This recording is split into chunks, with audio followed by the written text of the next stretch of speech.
Mais uma vez, boa noite a todos, sejam todos muito bem-vindos à sexta-feira de tratamento da nossa Casa Espírita Cantinho de Jesus. Lembrando que o tratamento acontece de 15 em 15 dias. Então, hoje temos o tratamento, pula uma sexta, tem o tratamento, pula uma sexta, tratamento. Ok? Para não confundir, porque às vezes as pessoas confundem, né? Aí chega a sexta que vem e não tem o tratamento. Então, uma sexta sim, uma sexta não. Uma sexta sim, uma sexta não. O pessoal seguir essa sequência, ok? Fica mais fácil. Na primeira parte da reunião, nós estudamos o livro Justiça Divina. Uma boa noite também aos que estão online. Nós estudamos o livro Justiça Divina. É uma obra do Espírito Emmanuel, pela psicografia de Francisco Cândido Xavier. Essa obra tem a proposta de fazer com que nós entendamos uma obra da codificação espírita, que é Céu e o Inferno, ou a Justiça Divina segundo o Espiritismo. A cada reunião que acontecia na cidade de Uberaba, no ano de 1961, era feita a abertura da obra. Os participantes liam, faziam diálogos, comentários, e no final, Emmanuel traçava aquilo que a espiritualidade gostaria que nós encarnados tivéssemos como lição para aquilo que foi lido à noite. No dia 12 de maio de 1961, foi lido da primeira parte do capítulo 5, o item de número 9. E o capítulo 5 do Céu e Inferno, da primeira parte, fala-nos do o purgatório. O purgatório. E no capítulo 29 da obra Justiça Divina, Emmanuel nos traz o sugestivo título Oração na Festa das Mães. Por quê? Porque no mês de maio nós comemoramos o Dia das Mães. E aí ele vai fazer uma analogia com aquilo que foi trabalhado na obra Céu e Inferno, em relação ao purgatório, para nos dar a lição neste dia. Então, primeiramente, eu vou ler o item 9 do capítulo 5, da primeira parte, que inicia dessa forma: que o castigo tenha lugar na vida espiritual ou na terra, e qualquer que seja a sua duração, tem sempre um fim. Olha que coisa interessante ele está nos informando. Allan Kardec com a espiritualidade superior. Existe o castigo? Existe a punição? Aqui ele está colocando que sim. Do ponto de vista humano, do ponto de vista da nossa evolução espiritual, sim. Mas, em relação às leis divinas, não. Porque as leis divinas, elas são imutáveis. É um dos atributos de Deus. Deus é imutável. O que significa isso? Não está sujeito à transformação. O Criador é. Dizem os mais estudiosos, de acordo com as suas experiências, que ele é incriado. Por isso é eterno. O que é eterno? Falam os espíritos superiores, aquilo que não tem início nem fim. Isso confunde a nossa razão, com certeza. E a espiritualidade, lá no Livro dos Espíritos, ela vai dizer a Kardec, dentro da lição de número 14, que nós não devemos procurar penetrar os desígnios da divindade na evolução que nos encontramos, embora seja importante buscarmos cada vez mais a compreensão. Mas nós temos limites. O espírito que está encarnado e desencarnado em um plano de provas e expiações, tal qual o planeta que habitamos, ele tem limites. E à medida que ele vai se desmaterializando, se depurando, ele vai se habilitando, ele vai se condicionando a galgar novos horizontes na sua escala evolutiva. Então, a ideia do castigo, para nós, ela é ainda muito consistente, a tal ponto que nós ainda comentamos, quando vemos uma falha ou algum erro de quem quer que seja, e no impulso falamos, olha, cuidado, porque senão Deus pune, Deus castiga. Mas qual que é o castigo da divindade? Qual que é a punição da divindade? Jesus veio até nós e ensinou-nos que a cada um é dado em conformidade com as suas próprias obras. Senão haveria injustiça. E não há injustiça. Do ponto de vista humano, sim. Olhando num campo horizontal, sim.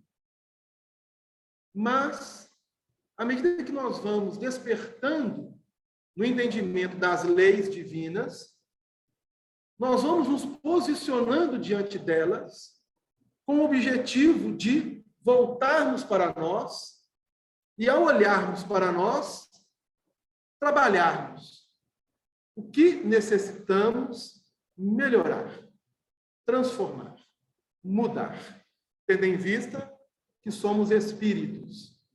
Então, quando Kardec inicia, se o castigo, se a punição tem lugar na vida espiritual ou na Terra, então está falando para o espírito encarnado e desencarnado.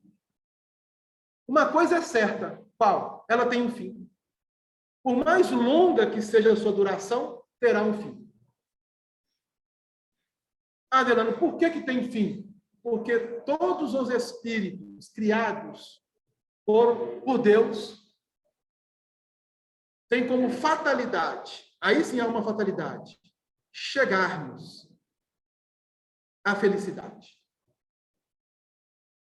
E quando nós chegarmos em uma dimensão onde seremos felizes, seremos, porque, no entanto, nós estagiamos momentos de alegria e momentos de felicidade. Então, nós estamos em alguns momentos felizes, alegres, nós estamos em alguns momentos não tão bem assim. Às vezes, há dias que levantamos desanimados, às vezes tem dias que levantamos com um pique total. Então, nós oscilamos muito. Mas, à medida que o espírito vai despertando os seus valores, ele vai se condicionando e ele passa a vivenciar dentro de um campo de regularidade e avançar cada vez mais em sentido vertical do ponto de vista moral e espiritual. E aí continua. Terá sempre um fim mais ou menos distante ou aproximado. Não é, pois, para o espírito, serão duas alternativas. Primeira, punição temporária graduada segundo a culpabilidade. O que significa isso? Que aquilo que cada um faz, ele terá que ressarcir, caso esse feito dele está em desarmonia, em desacordo com as leis divinas. Então, este é um ponto, é uma alternativa. Segunda alternativa, toda recompensa será graduada segundo o mérito. Então, primeira alternativa, a punição estará de acordo com as nossas necessidades. E ela é temporária, porque o objetivo do espírito é se tornar feliz.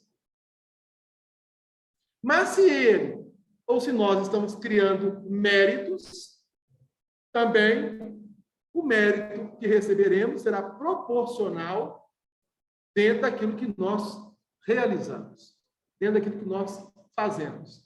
Esta é a lei. Do ponto de vista espiritual, não há privilégio. Para nós encarnados, pode até ser que sim. Mas, para o espírito, o que vai contar é o que ele faz ou o que ele deixa de fazer, sendo na linha do bem, sendo na linha do mal. E continua Kardec. O espiritismo repele a terceira alternativa. Qual seria a terceira alternativa? A da condenação eterna.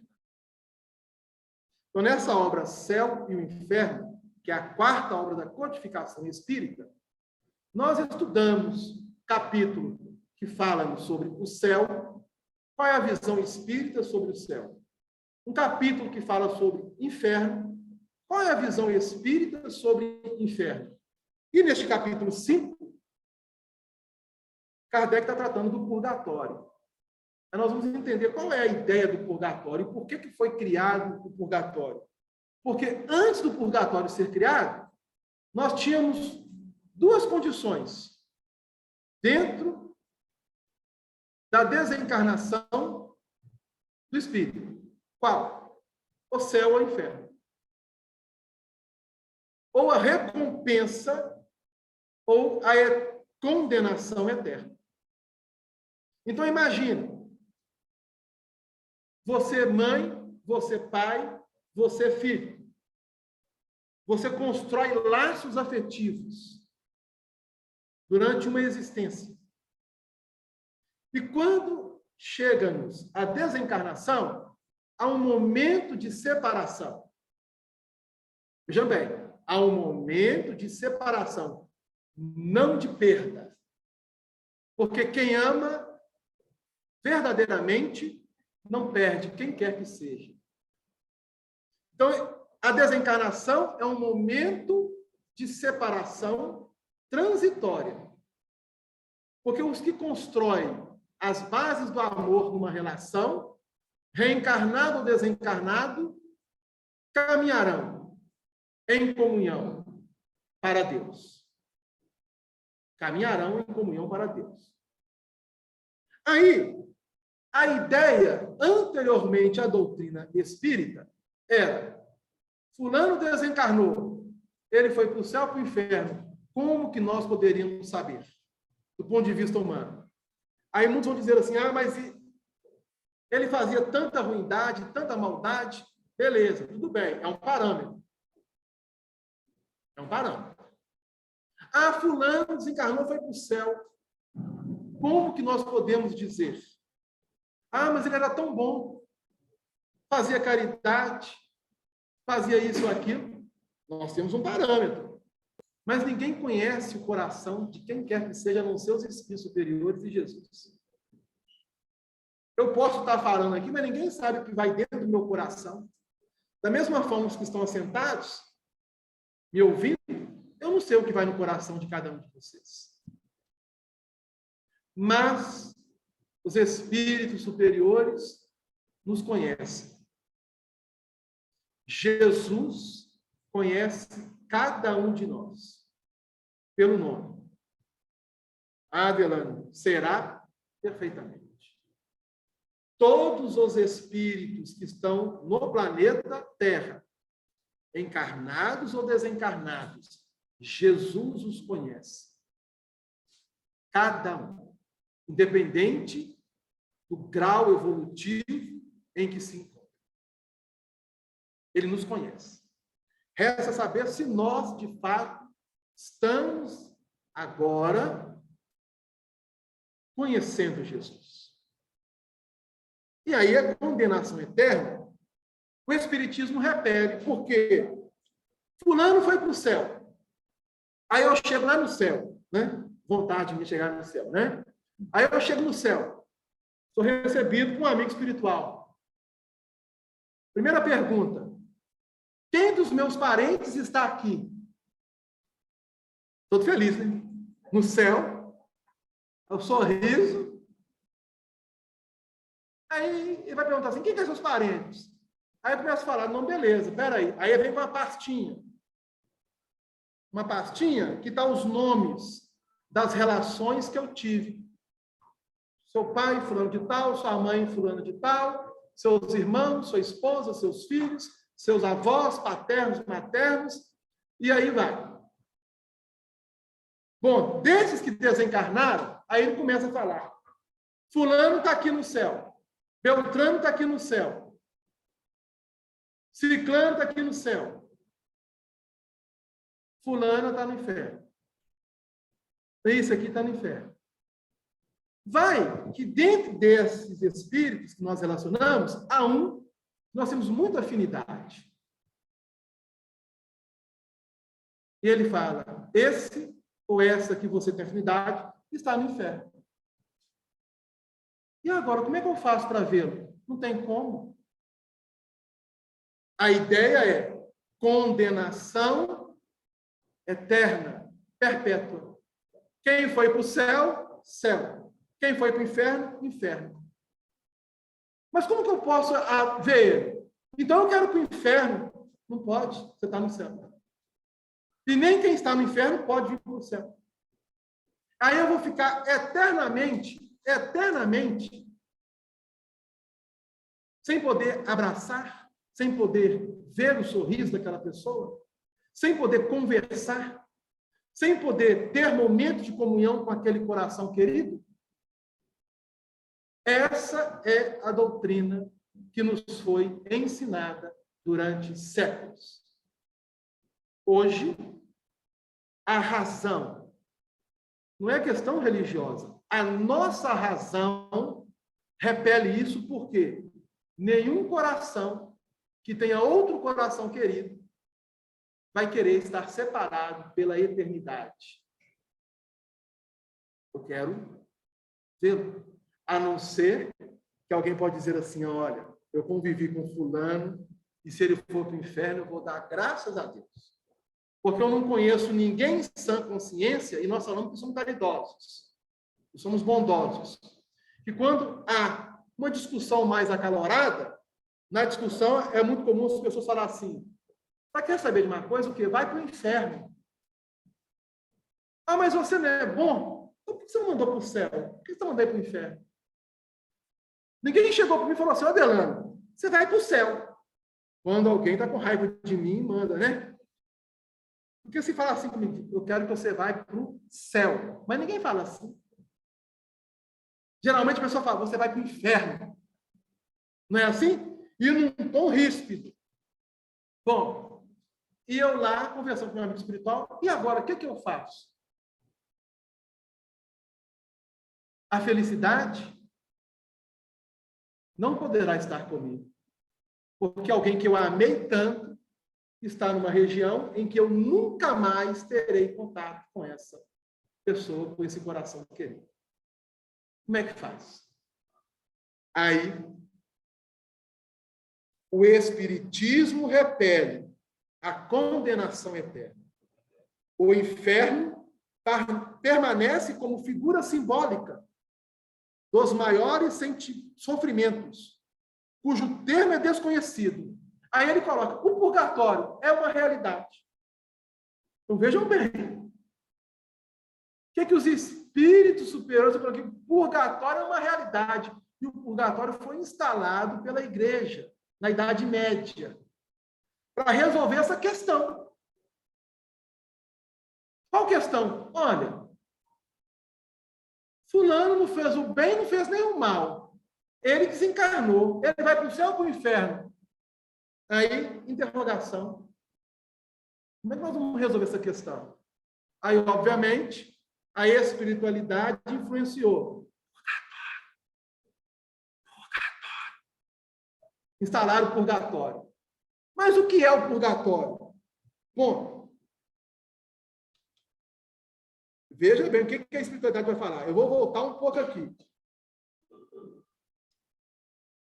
O purgatório está fundado na equidade, porque, comparado à justiça humana, então, o purgatório, comparado à justiça humana, é a detenção temporária ao lado da condenação, a perpetuidade. Ou seja, em vez de uma condenação perpétua, purgatório. É uma detenção temporária. Delano, mas o que vem a ser realmente purgatório? E aí eles colocam: o lugar do purgatório nunca foi determinado. Nem a natureza das penas que aí são suportadas foram claramente definidas. Realmente. As igrejas cristãs não definiram de forma clara a questão do purgatório. Lançaram a ideia, mas não definiu. É muito vaga. O purgatório não é, pois, uma ideia vaga e incerta. É uma realidade material que vemos, tocamos e experimentamos.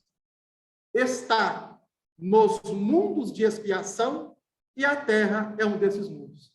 Em outras palavras, o planeta Terra é um planeta de prova e expiação, é um planeta purgatório. Na classificação dos mundos, o nosso planeta é um purgatório. Mas esse purgatório ele não está condenado à perpetuidade. Por quê? Na escala dos mundos, ele deixará de ser purgatório. Pois não? Você levantou o braço?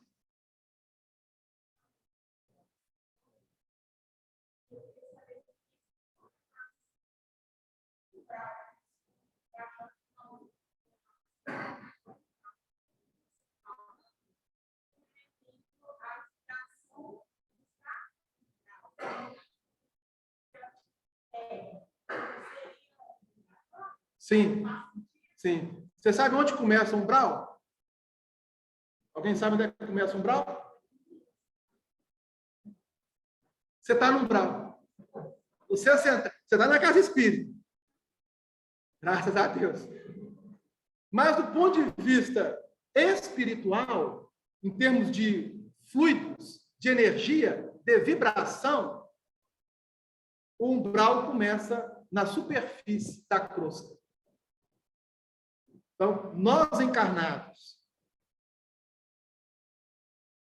e uma parte de espíritos que deixam o corpo físico, vivenciam nessa atmosfera vibratória mais densa, onde representa o umbral, consequentemente, a purgação. O que é a purgação?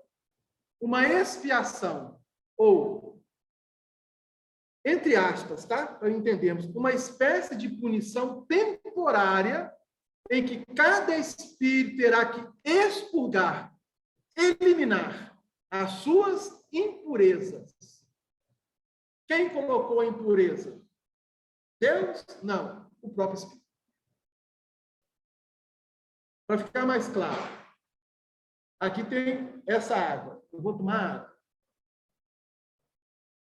Maravilha. Mas se eu modificar fluidicamente a composição dessa água, eu colocar mais uma molécula de oxigênio ou de hidrogênio, eu mudo a composição dela. E talvez ela não será benéfica à minha organização biológica. A composição dela é H2O. 2 moléculas de hidrogênio por uma molécula de oxigênio. Se eu modificar essa composição, percebeu? Por que eu estou falando isso? Porque as águas que estão ali, elas são fluidificadas pela espiritualidade. Eles estão manipulando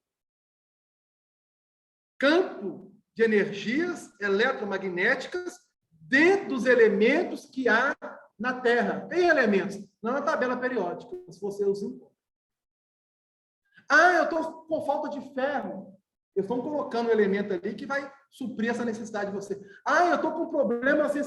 Eles vão colocar um elemento, adicionar esse fluido, que vai suprir essa necessidade na sua organização perespiritual, consequentemente física.